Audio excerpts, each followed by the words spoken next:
মানুষের প্রাইভেসির কথা শুনলে আমার হাসি আসে।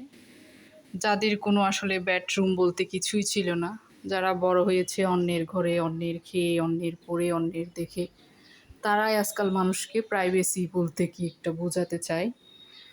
অথচ তারা দেখবেন যে তাদের হাজব্যান্ড ওয়াইফ কোথাও যদি একটু দাওয়াত পায়, কারো বিয়েতে কালে ভাদ্রে একটা দাওয়াত পায়, ওখানে গিয়ে দেখবেন সেজে গুজে একদম বেপর্দা হয়ে ছবি তুলবে, ভিডিও করবে, ওগুলা প্রতিদিন নিয়মিত আপলোড করবে ফেসবুক পেজে কিংবা তাদের যেখানে যেখানে দেওয়ার থাকে আর কি, সবখানে তারা দেখা যায় যে এগুলো আপলোড করে। অথচ কোনো একটা ইউটিউবার কিংবা এই ধরনের কোনো একটা আত্মীয় স্বজন কিংবা কেউ যদি তাদের বাসায় কালে ভাদ্রে কোনো দুর্ঘটনাবশত যায়, তখন দেখা যায় যে যখন ওদের ঘরে কোনো একটা কিছু ভিডিও করা হয় কিংবা আপন মনে করে হয়তো কিছু একটা বেডরুমের কিছু টুকটাক থাকলে কিংবা ঘরের কিছু মানুষ তো সবাই এরকম সব কিছু আজকাল ভিডিও করে, ওইটাই নাকি তাদের আবার প্রাইভেসি নষ্ট হয়। অথচ তারা কিন্তু দেখা যায় যে প্রতিনিয়ত বেপরদা তাদের ভিডিও আপলোড করবে, সব কিছু করবে। অথচ একটা ব্যাপার হচ্ছে তাদের কিন্তু ওরকম কিছুই নেই যে তারা মানে প্রাইভেসি বলতে অনেক কিছু বুঝাবে কিংবা তাদের বহুত বড় শিল্পপতি কিংবা অনেক কিছু আছে তাদের, ওরকম কিছু যে এইরকম মানুষও আজকাল দেখি প্রাইভেসি প্রাইভেসি বলতে কিছু একটা বোঝাতে চায়। একটা জিনিস বুঝতে পারলাম না, প্রাইভেসি মানে হচ্ছে হাজব্যান্ড ওয়াইফের মধ্যে হচ্ছে একটা প্রাইভেসি, ওটাকেই বলে আসলে হাজব্যান্ড ওয়াইফ পর্দার মধ্যে থাকা কিংবা ওদের কোনো ভিডিও শালীন কোনো বেপর্দা ভিডিও বাইরে দেওয়া নিজের থেকে, ওইটাকে বলে আমার মনে হয় যে প্রাইভেসি। কিন্তু এই যে ঘরের ফার্নিচার টুকটাক জিনিস দেখানো, খাওয়া দাওয়া কিংবা বাচ্চাদের কিছু দেখানো, ওইটাকে যে প্রাইভেসি বলে সেটা আমার জানাও ছিল না। আমি সেদিন একটা পোস্ট দেখে হাসতে হাসতে ভাবলাম যে আজকে একটা ভিডিও করি, আসলে প্রাইভেসি বলে মানুষ কি বলে, প্রাইভেসি বলতে কি বোঝায়। ব্যালকনিতে একটা কাপড় দিলেও নাকি ওদের ওইটা দেখালে প্রাইভেসি নষ্ট হয়।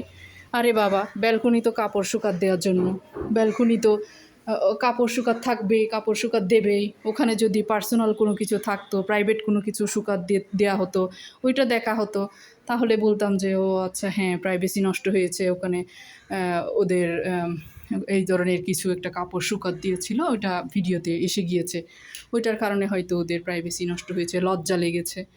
আরে বাবা, পরিষ্কার পরিচ্ছন্ন তো ইমানের অঙ্গ, পরিষ্কার পরিচ্ছন্ন রাখতে হবে। তুমি কাপড় চোপড় পোশাক পরে সুন্দর সুন্দর কাপড় পরে বাইরে বাইরে ঘুরবে, মানুষকে দেখাবে তুমি বহুত বড় কিছু শিল্পপতি, তুমি অনেক কিছু জানো, তোমার অনেক কিছু আছে, ওই ধরনের একটা ভাবভঙ্গি।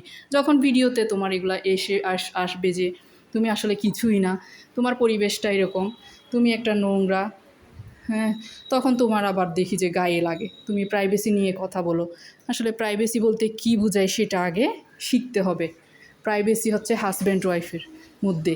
তুমি নিজের হাজব্যান্ড ওয়াইফ তোমরা বেপরদা যে আপলোড ভিডিও সবসময় ফেসবুকে দাও, তোমরা তোমরা ওইটা প্রাইভেসি হিসাবে নাও না, ওইটা প্রাইভেসি না। আর কেউ যদি তোমাদের ঘরের খাট ফার্নিচার কিংবা কোনো কিছু ভিডিওতে দেখায় কোনো আত্মীয় স্বজন, তখন তোমাদের দেখি যে একেবারে প্রাইভেসি নষ্ট হয়ে যায়। দেখলাম যে এরা এমন যে বাসার ঠিকানাও মানুষকে দেখিয়ে দেয়, ওরা মানুষের লোকেশন কোথায় থাকে ওইটাও দেখিয়ে দেয়। আরে তোরা কি চোর?